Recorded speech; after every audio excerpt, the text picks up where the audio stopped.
2. Woo! Welcome to Authenticity Lab, a podcast where we celebrate the journey of reconnecting with our authentic selves. I'm Dr. Kelsey Miles, a musician, songwriter, and also a chemistry professor. Each week I share a new story and I break it down using none other than the scientific method. This helps us develop a life experiment that you can run that I hope will inspire you to lead with curiosity, live more boldly, and embrace what makes you who you are. Let's dive into this week's episode. Have you ever avoided an opportunity because you weren't sure you were ready, or maybe you weren't sure what to say? Well, this episode, we're talking about why we do this. And at the very end of the episode, I'm going to offer you a life experiment to take that first step on the thing that you are avoiding. So last April, I did the coolest show I had ever put together. This was an lyrical experience based on my album, I Am. Now, the reason I'm telling you this story is because I want to share how much effort I put into this show, and then when an opportunity arose after the show, I froze. I didn't know how to respond to this email, and therefore, I didn't respond. I'm still sitting on this months and months later, and I thought it was a perfect opportunity for me to share this message of avoiding and how I do it too, and also share what experiment I'm going to run this week. This is going to be my experiment too. I won't have the data for it until a later episode. But I want to share this process because I think it's important for us to understand that this is not a journey that you fix something one day and then it's all done. Wipe your hands clean. These are choices and life experiments we do, and it's nonstop. And the idea is that when we put energy into changing a behavior we don't like, that gets us closer to being our true selves. And it helps you just feel better throughout your entire day. Okay, let me place this in context. So last April, I put so much effort towards one of the best shows I had ever done. It's called my I Am Lyrical Experience. It's part theatrics and part show, where I go through my entire album. I had worked a long time with my friend Aaron. He's an audio engineer, and we worked with my other audio engineer friend Landon in Wisconsin, and it took many hands to put this together. I had backing tracks and I would play songs, and I had everything set up to make it a really cool show with additional sounds than just simply guitar and vocal. I would play the song and then I would go sit. I had a whole stage set up, a seating area where I would share the messages from my lyrical journey, from my guided journal. And I did this in this beautiful theater at Avila University. I invited all the students, staff, faculty for free, and I put this show on and I had it filmed. I hired a videographer for it. I mean, it was a whole shebang. I also had a small competition at Avila to find other songwriters to open for me, and I paid them. I was their first paid performance. I wanted to show them that they could share their music and make money as well. It was it took a lot of effort, and I was really, really excited I could share that at that show. I'm telling you this because sometimes I find that when I put tons of effort into something, it sparks my perfectionism gear. And so I think that's part of why I avoided this next thing that happened. So I get done with the show and I'm talking to someone in the music department, and they wanted to connect me with another university because they thought maybe my show would be a great addition to something that their students, staff, and faculty would find value in. They connected me with them and through an email, and the person then asked me how much I charged. And I thought about it for a little bit, and I knew I was going to respond to them, and I thought about, well, how much was the sound guy? And well, I went over, way over budget buying certain things for this first big production. I hired a videographer, which was expensive, and all these things. And to be honest, I froze. I did not know how to respond to the email. I had no idea what I was going to say back. And instead of just saying, I'm not sure what's your budget, I didn't respond. I have no excuse. I feel tons of shame about it. And I don't know what else to say. I just didn't respond. I froze up. In my head, I thought, well, I'll talk to the sound person, find out how much they would like to charge for an event where they have to travel, because travel was going to be involved. I had to think about, well, do I need to bring anyone else with me for help with setup? And then also I was thinking about, if I charge this much money, I'm really going to need to show the value for it. So I was supposed to receive the video for it not too long. So from when I got the email. So I thought, I'll just wait a little bit till I get that video so that I can prove that, I'm worth this much. I mean, the thoughts just swirled. I mean, have you ever had that where you receive some kind of message and your thoughts just, I don't know, maybe that's just me, but my thoughts just start swirling about all these things that I'm unsure about. And I don't have a clear answer. And instead of just being really honest with them and responding, what's your budget like for these things? I'm new to this in this realm. I'm used to I used to make a living playing bar shows and restaurants and small festivals and things like that. I know that world. I don't know this world. I don't know, getting hired by a university. I've only had a few gigs like that, and they had their budgets really set. So this was different. This was a different type of show, and I didn't know how to respond. I'm not going to lie. I have so much shame associated with things like this in my life when I don't respond and I avoid. So why do we avoid? Anytime that we do something in our lives, it's because there is a belief that it is in our best interest to do it. Really, you can think about any situation and how you respond. There is part of you that thinks this is the best thing for me. So let's break down avoidance, at least in the way it plays in my life. When I avoid something, it's usually because I feel some sort of fear or anxiety around that thing. Short-term gratification happens when I avoid it. I feel much better immediately. Part of me avoiding this email made me feel relief because I didn't have to then deal with all of the thoughts about how I was going to respond.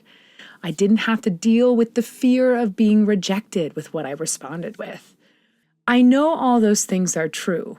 And at the same time, when I can recognize why I avoided it, I can also insert something really powerful, which is that if I take one step to find out more information, if I take just a little bit of step, maybe even asking what your budget is, that would have been the simplest email to send, and I didn't. If I had just asked that, I would have gotten information and data that would have helped me take the next step instead of thinking about it as this big thing, right? Breaking it down. So if you're avoiding something, consider, what is it?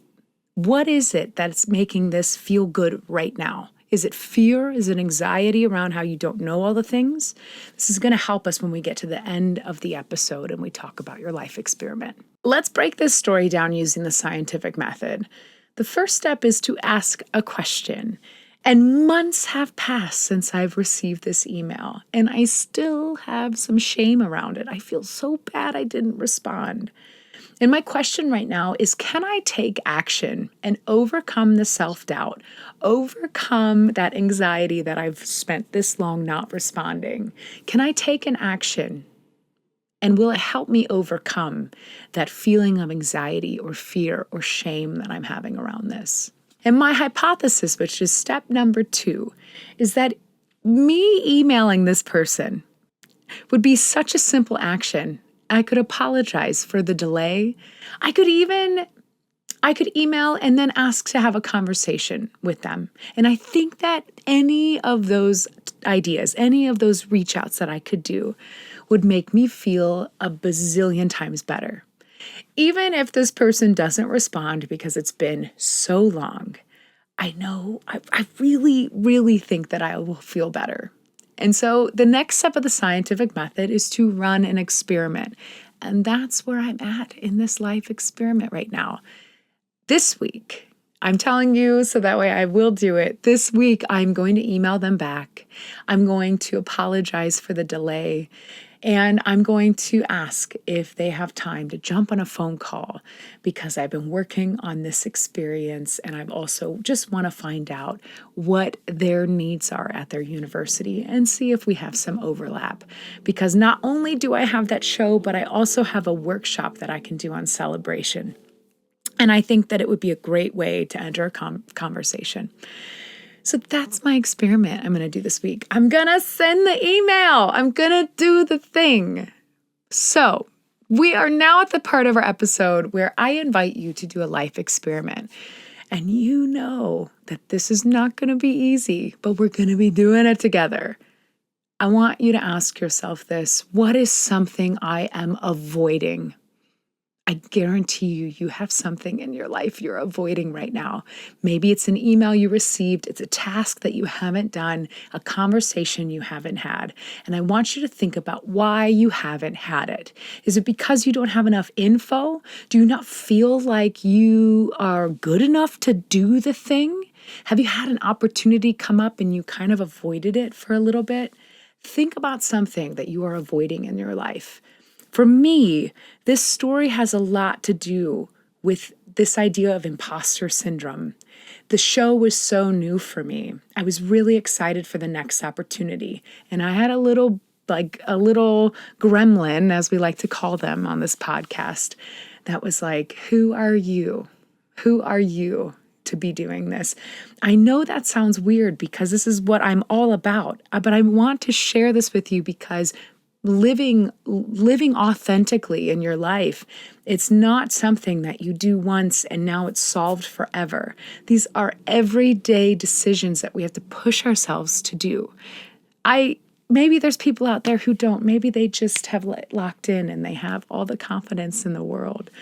But I've accepted that I'm not like that. And I overthink things and I freeze and I fawn and whatever the trauma responses you want to think about.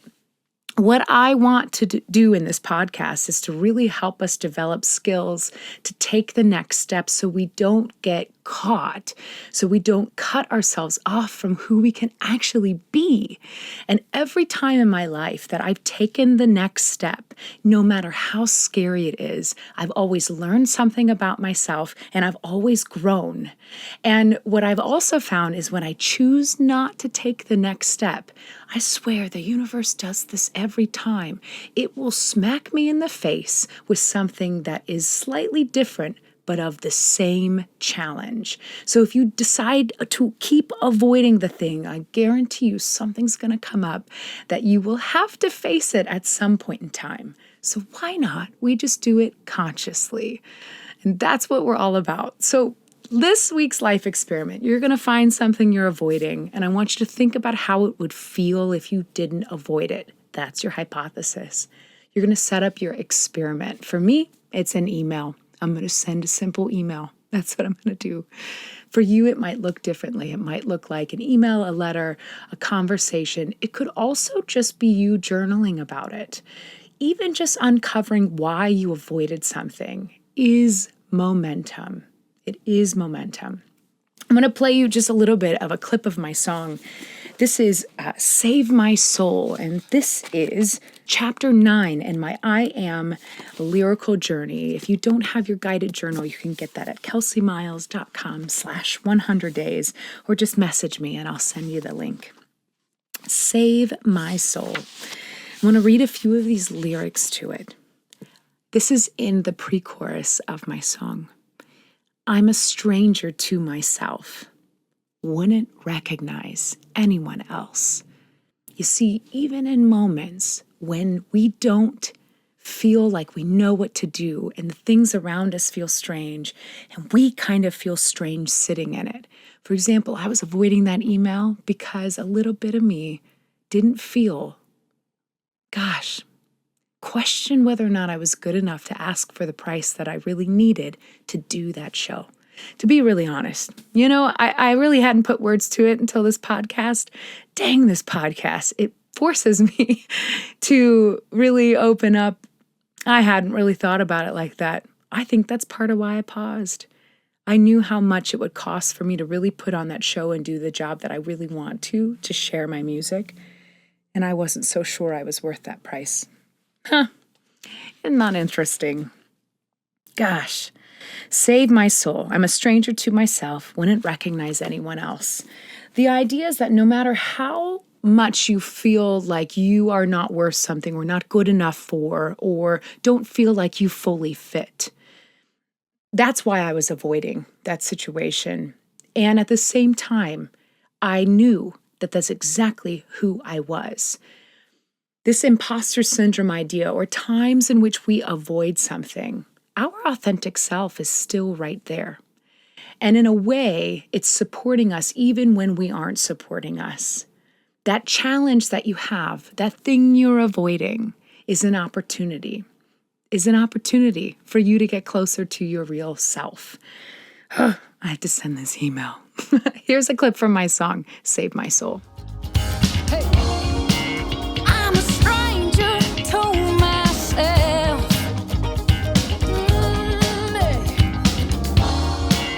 Wanna recognize anyone else. This week, you're going to do it. You're going to have that conversation. You're going to write that email. No matter what's behind the topic of avoidance, for me, it was imposter syndrome, thinking that I wasn't worth the price that I actually really wanted to ask for. That one hit me really hard this episode.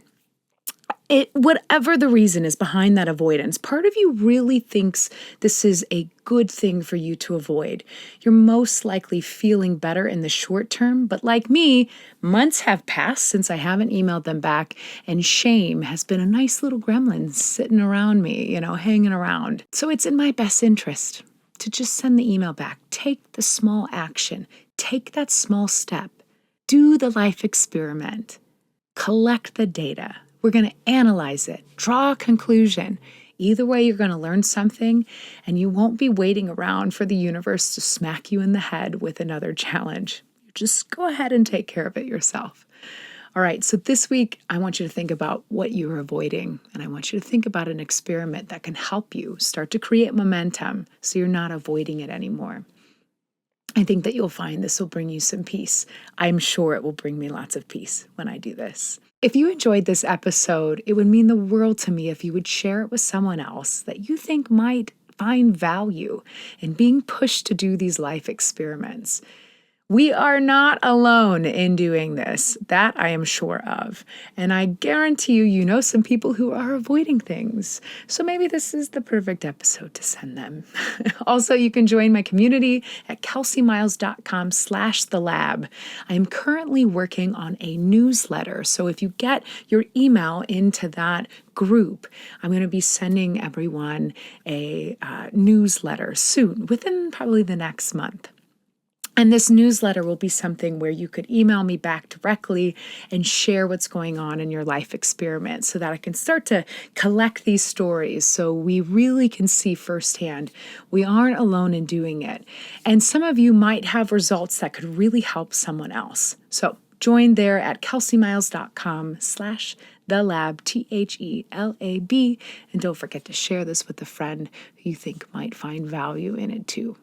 Thank you so much for joining me on this week's episode of Authenticity Lab.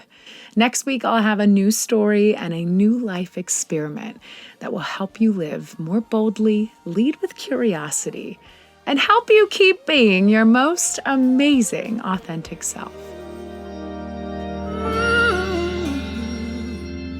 Yeah, that house will always call you.